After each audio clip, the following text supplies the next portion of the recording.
What's up, Duke fans, and welcome to another episode of Duke Blue Central.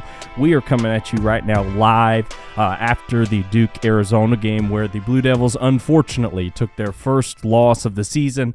Final score of 78-73 in favor of the Arizona Wildcats. And I'm coming at you live right now, right after the game, to again give you some kind of instant reactions, my thoughts on what happened there in Cameron tonight. And I just want to start out with this. Let me be maybe your your calming voice right now, even throughout a really early and unusually early Duke loss. I think Duke is going to be just fine. Now, I don't want that to sound like I'm just dismissing this loss, but listen, it is super early in the season.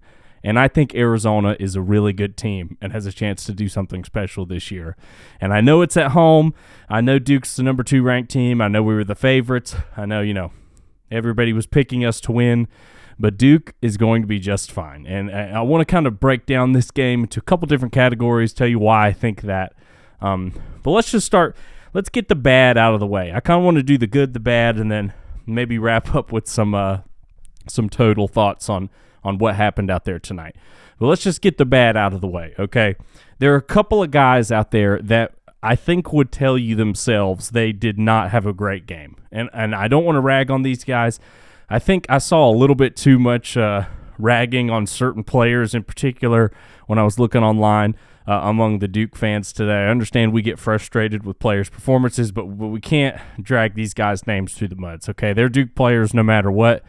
We're going to root for them no matter what, root for their success no matter what. But I think even if you ask these three guys, they would tell you they didn't have their best game. And I think that's Tyrese Proctor, Mark Mitchell, and Ryan Young. I think that Ryan Young in particular, the matchup just wasn't great for him. I thought he did get better as the game progressed, but I just don't think the matchup favored him. And he just missed some shots and missed some rebounds he normally gets. There were a couple times he had a chance to grab an offensive board or a defensive board or had a chance to put up a shot really close to the basket where he's normally so efficient, and he just missed them tonight. And, when you're a guy coming off the bench like he is, you miss those opportunities. Sometimes you end up with a bad game, especially when the matchup just doesn't favor your playing style at all. And I would think he'd be the first to tell you that. Second guy, Mark Mitchell, kind of tough game for Mark Mitchell to be his first game coming back into college basketball. I think we all kind of forgot about that. But Mark Mitchell had not played a game this season until now. I know he played in the exhibition, but this is a tough one to just jump into. And now, on the defensive side of the ball, I do think Mark played great. I think one of the big positives I'm taking away from this game is I think we got the answer to the question of, can Duke beat teams with a dominant big man? And I have to say that answer is yes after tonight. And I think a huge reason we can is because even though Flip is not just a monster defensively at the 5, I think he's fine. In tandem with Mark, we can shut down opposing teams' star center. I just think we can. There were times that Ballo was up against Mark and just Mark tonight, and Mark held his own. So I think Mark can fill in against opposing 5s if we need to. But offensively, Mitchell just did not have a great game. He finished with 9 points. He was 0 for 4 from 3. That was a big story of this game, and only 4 for 10 from the field. Man, and I'm going to say this about a lot of the guys, just some shots that he normally sees go in. I just felt like some of the shots he was taking weren't great. I felt like they were a little rushed, felt like they looked a little wonky, and then he didn't cash in on any of his three-pointer attempts.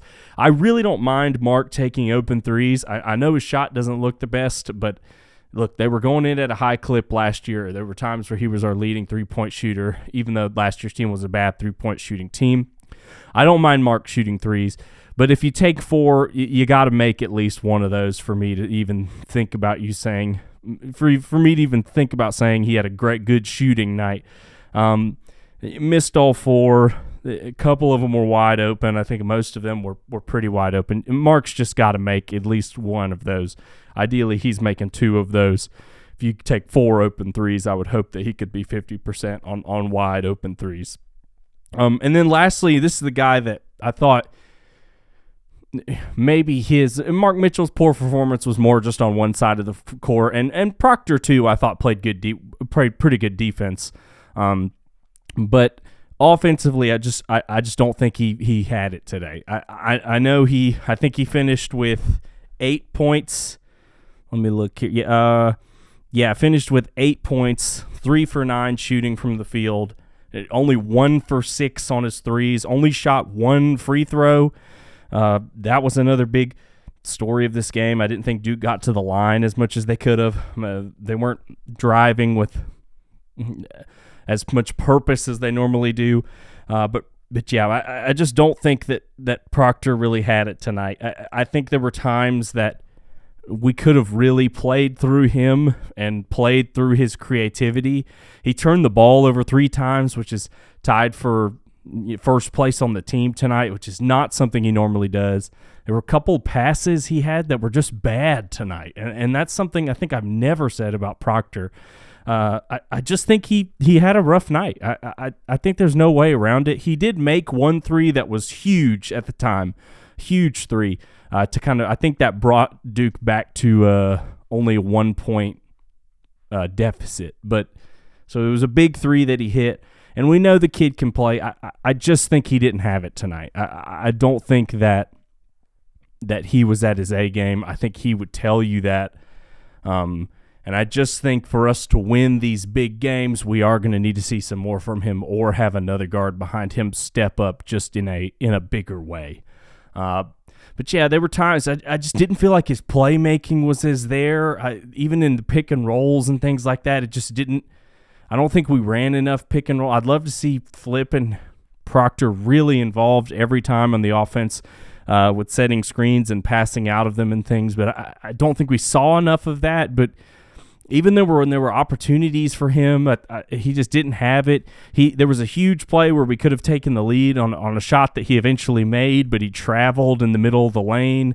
I don't think he looked for his shot enough. I would love to see him actually I know he had a rough kind of shooting night, but I'd love to see him be more aggressive and really take it to the hole, or do those little moves and get a step back in the mid-range. I would have liked to have seen that a little bit more from him, but not to rag on the guy too much. He's an awesome player, and I think he's going to have a great year. I just don't think he had it tonight. I don't think he played his best, and knowing the type of player he is and the attitude he has towards the game, I think he's going to take this one on the chest. I feel like he's really going to take ownership over this game, especially being a captain. I have to feel like in that locker room right now and in the post-game conference, haven't watched anything yet, but I really think he'll shoulder a lot of the responsibility for this loss. And kind of as a team, that's kind of the poor player performances, poor team performances. Listen, the big one everyone's talking about right now is rebounding. Yes, okay. We had a poor rebounding performance. So the final stats were Duke 33 rebounds, Arizona 45. That is a big disadvantage. But these are all these people just saying Duke can't rebound that. They're bad takes, because we know this team is going to get out rebounded.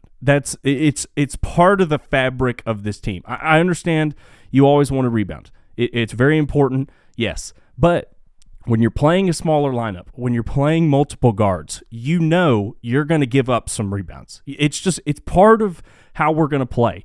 We're going to give up more rebounds. Any good team we play that is great at rebounding is going to out-rebound us. The thing where we offset it is, one, we can offset it with steals and with turnovers, which we did tonight. We turned Arizona over 17 times, I think to our 11. Was the final stat there. Yeah, Duke turned the ball over 14 times 17. Okay. Some of those for Duke were at the very end of the game, almost when it was over. But, yeah, part of the way you offset that is with turnovers, and part of the way you offset it is just with mass scoring and shooting on the other side of the ball offensively. So it drives me crazy seeing these people talking about, like, the huge story is the game is rebounding. It's an aspect of the game, yes, but Duke's makeup of the roster is one that is going to be out-rebounded. But if you're going to get out-rebounded, you have to offset it on the offensive side of the court with shooting, with ideally threes, or you have to do it with steals and turnovers. And honestly, Duke did that tonight. I tweeted this out too. Surprising stat, right? Again, Duke loses the rebounding battle 33-45, right? And that's Arizona got 15 offensive rebounds, 30 defensive. Duke got 8 offensive rebounds, 25 defensive.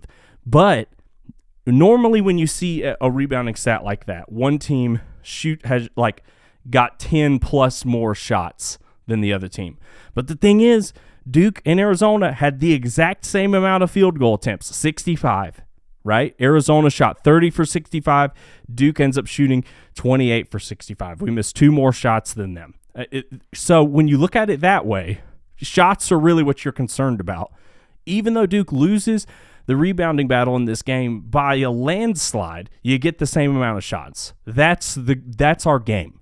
That's our game. Turning the other team over, getting steals, which we won the steals battle, but not by a lot. But we were still able to affect Arizona with our defense, with our on-ball defense, with our speed, and we were able to turn them over a lot. And they're a team that passes the ball super well, gets a ton of assists. They scored 122 points in their opener, for goodness sake. We were still able to turn them over and equalize the shot attempts, even with giving up way more rebounds. That to me is just how Duke is going to play this year. I am not that concerned with getting out rebounded look, you always want to rebound. And sometimes, yes, it drives you up a wall, like when there's an important possession and you can't box out and get a rebound, it's going to drive you crazy. Yes, and I can see it now.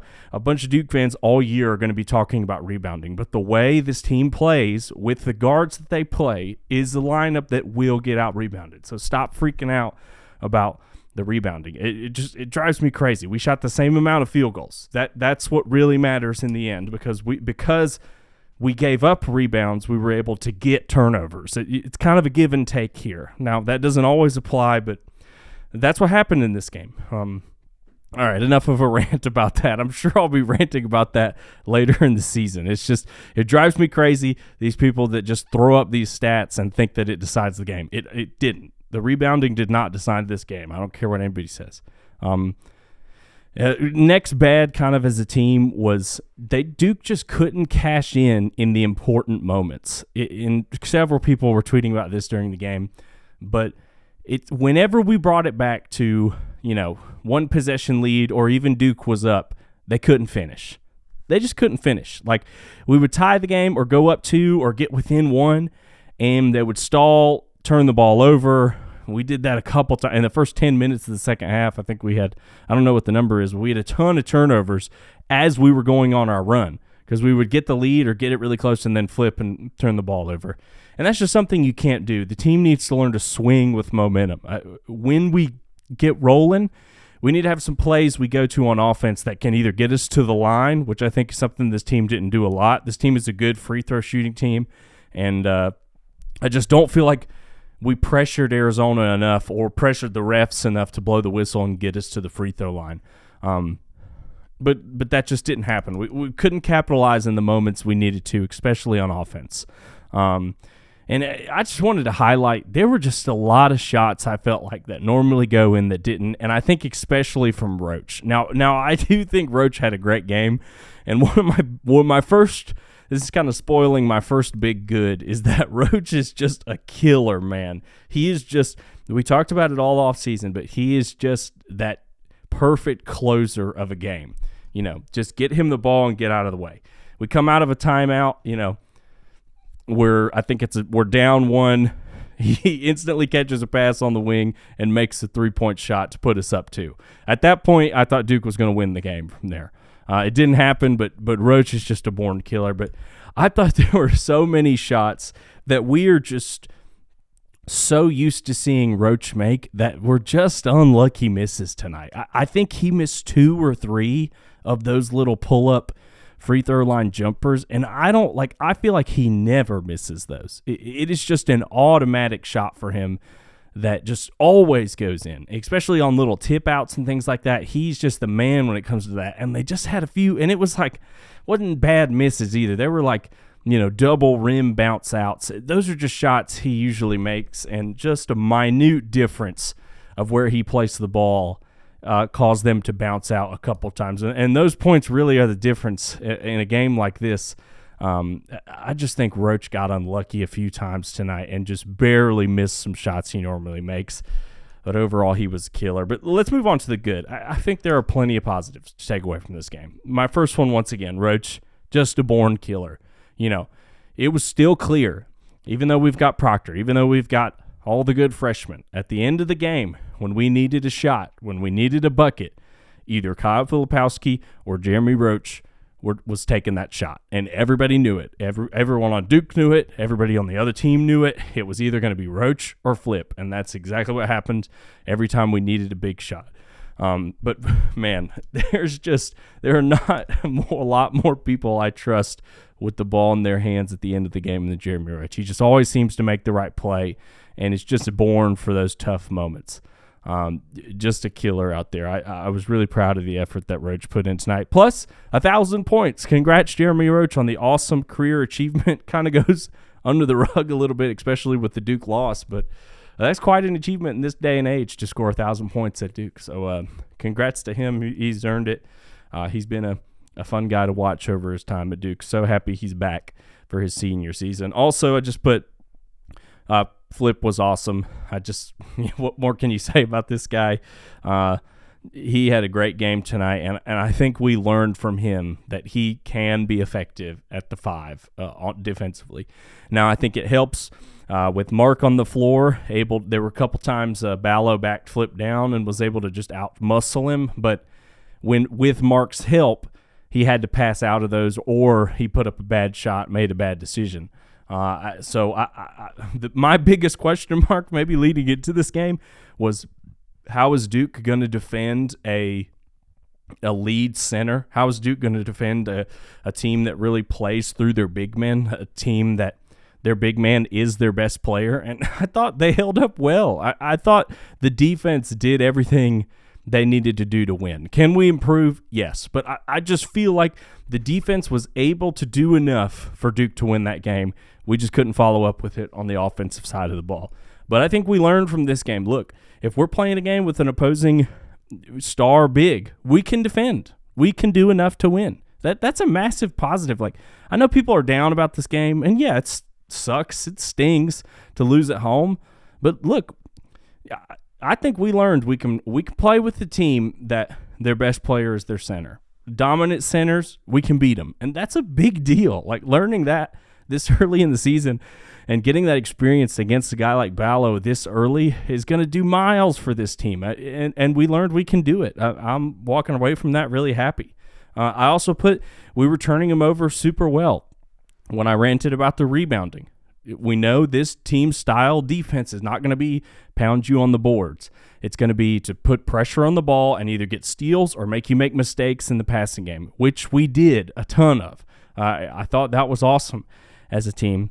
And I just want to highlight Jared McCain too. He just, especially early, he was just playing way past his age out there. That kid is just a star.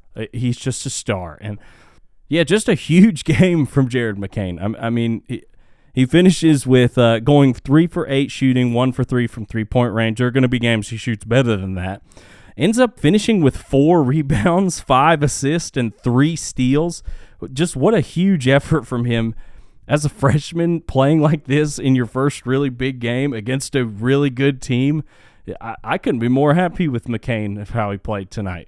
Obviously you hope he goes 3 for 3 on his threes, but I thought he made good decisions tonight. I thought defensively, man, was he putting up a fight. Golly, we're worried about Jared McCain's defense with the 3-guard lineup. He's the last guy we need to be worried about. There were times he got put on bigger man and just swatted the ball out of their hands and stole it. He made winning play after winning play. And I feel like, and this is the important thing, like Duke was at their best with McCain on the floor. I just felt like we were the best version of ourselves when he was out there.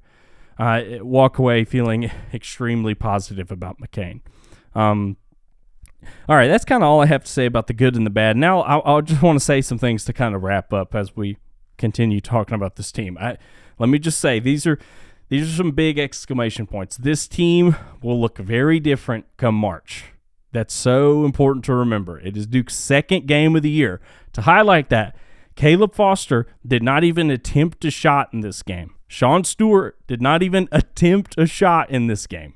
Now, it's just, if you think by the end of the season, Caleb Foster is going to be playing like he did tonight. Now, I don't think he had an especially bad game. I just don't think his moment was there for him.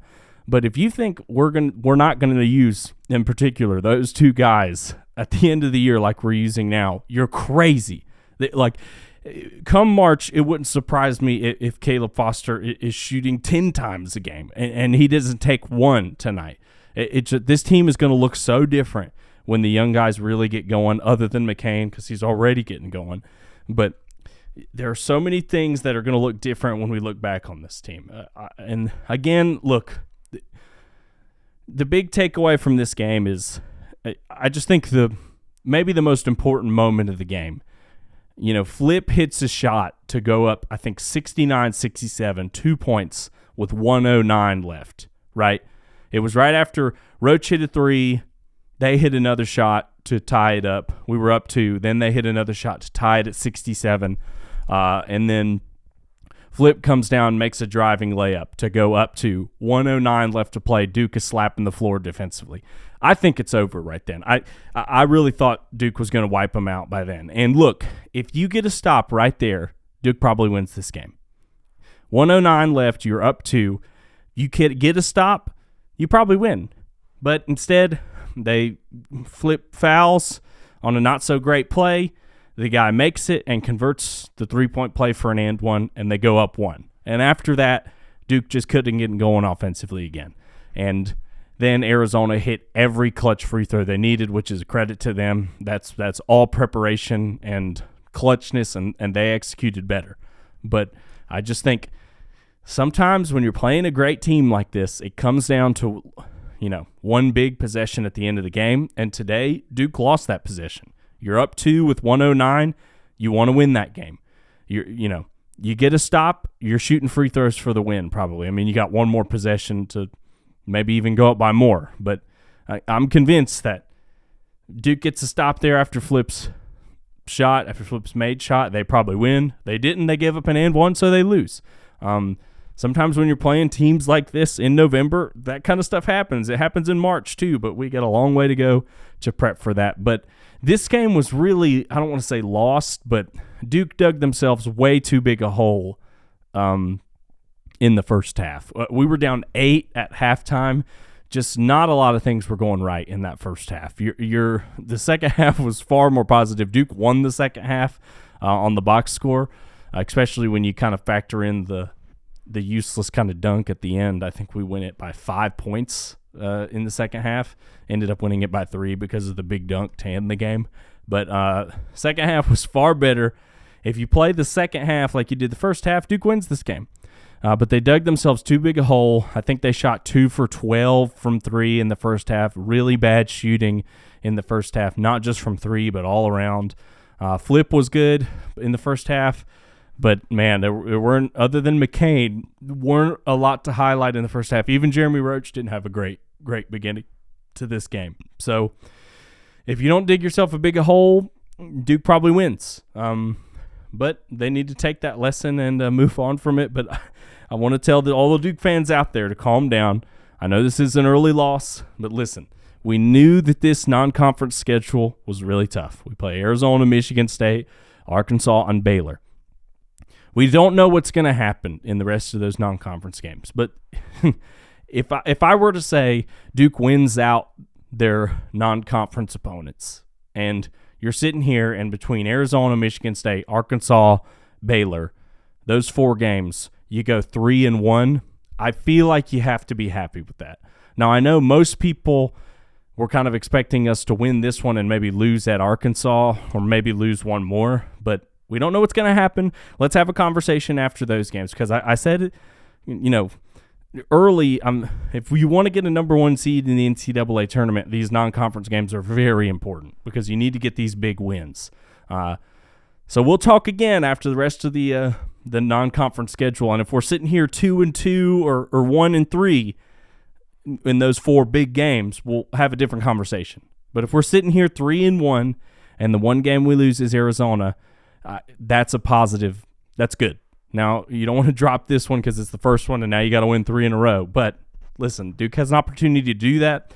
I actually think Arizona was our toughest test in the non-conference. I know that Arkansas has the caveat of that it's away, and that's a huge deal, yes. But talent-wise, I felt like Arizona is the team that was most suited to beat Duke, and they did tonight. Tough loss, but it's early. It's super early. I think there are plenty of positives to take away if you're Duke. They just didn't make the winning plays when they needed it. And the last point I'll make, we know that this team is motivated by losses. Now, we returned, 80% of our scoring? They talked about all last year when we went on our big run, how important their loss was to Miami when we got throttled at Miami last year. And we know they came out after that and just went on a tear until they lost in the NCAA tournament. Let this team get motivated by this loss. I think they are really going to take this to heart and maybe come out and smash Michigan State on Tuesday. But we got a big game coming up against them. They're coming off a loss too. We need to get ready for that. But remember, we know how this team normally responds to losses like this, and it's normally pretty good for Duke. So that's all I got to say. Don't worry, Duke fans. I think we're going to be all right. Don't panic too much. I know it's bad. Sucks for me too, even though it might not sound like it. I hate losing as much as anybody. But I think we're going to be fine. We'll have a conversation too at the end of non-conference. Maybe I was wrong, but there were positives from this game, and let's just walk away with those. Move on to Tuesday. As Belichick says, we're on to Cincinnati. Even though it's not Cincinnati, it's Michigan State. But we'll be coming at you again soon, Duke Blue Central. Thanks for all the people listening and following over on Twitter at Duke Blue Central. I can't wait to talk to you next time. Go Blue Devils.